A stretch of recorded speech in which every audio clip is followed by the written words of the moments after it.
All right, joining me now to dig in a little bit more, Emily Skor, Growth Energy CEO, and Daniel Turner, Power of the Future Executive Director. Daniel, let's go ahead and start with you because President Biden laid out this plan today, and he acknowledged that we have a problem in this country with high gas prices, but essentially he said it results because of corporate greed, that big oil is just sitting on its laurels and collecting profits, returning them to shareholders. And so he wants to try to incentivize them to drill more by penalizing them. Do I understand that correctly?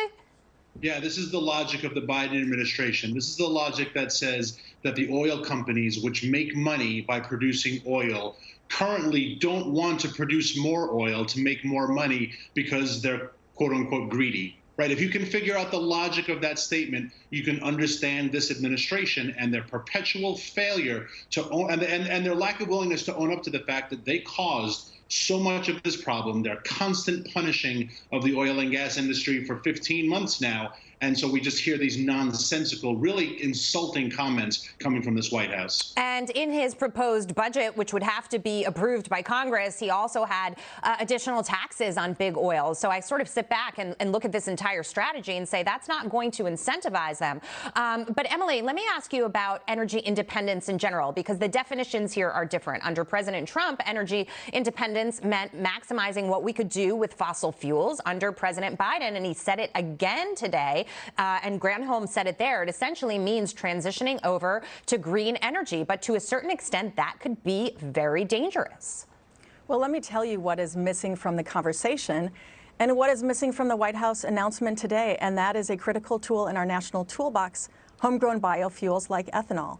The more we use homegrown biofuels, and we've got the capacity to do that today, you will extend our fuel supply, you will immediately bring down fuel prices, and of course, we will also be increasing our American energy independence. And also, when you use the technology that you're describing there, we create some of the cleanest fossil fuels in this country. Some of the biggest polluters are, China and India, and they're doing nothing to reduce their fossil fuel emissions, whereas in this country, we've done a ton to do it, yet he still wants to penalize these companies. I want to talk back to, Daniel, go back to this point about the SPR release, because I was looking at the numbers. Essentially, when it comes to how many barrels of oil are used per day, here in the United States, it's roughly 20 million. Globally, it's roughly 100 million. So you think about this 1 million barrels that the president wants to release per day for 6 months, and you essentially say to yourself, that is a teeny tiny drop in the bucket. Now, we could have been producing 2 more million barrels per day for the last year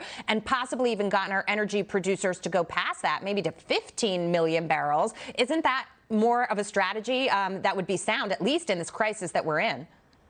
Absolutely. And you hear Jennifer Granholm, the energy secretary, in that quote you just played, where she says we shouldn't have to go to foreign countries for oil and gas. And I would agree with her. We don't have to go to foreign countries for oil and gas. We can produce enough in North America, and our allies in Canada and Mexico, for all of us. And so she's absolutely right in that sense. So again, this is a problem that is brought about by the fact that they have made it impossible to get the necessary permitting. They keep talking about these 9,000 leases. Look, a simple analogy. You have access to land. Do you have permission to build a house? No. Do you have permission to dig a well or do septic? No. Build a farm? No. So don't tell me about 9,000 leases when you're stopping all of the other tools I need to produce oil and gas. So if they would just leave us alone and let us do what we do best, we could return to those 2019 numbers of energy independence. Yeah, and Emily, I'll give you the final word here to move forward and on the point that Daniel just made with respect to those leases as well. Some of those wells are essentially tapped dry, and some of these energy companies would need new permits. They would need to invest in exploration and drilling into the future, which is what they're not doing, because at a certain point,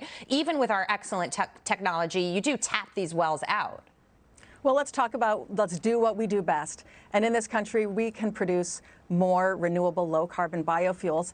And let's not forget the savings at the pump for the consumers. Today, ethanol is trading about 80 cents lower than gasoline. That savings is directly translated into savings at the pump. So this is a missed opportunity for the administration not to embrace more use of biofuels. We've got surplus storage right now, and we've got the capacity to do more to drive down the price at the pump for consumers today, tomorrow, and well into the future. Emily and Daniel, thank you so much. Good to see you both.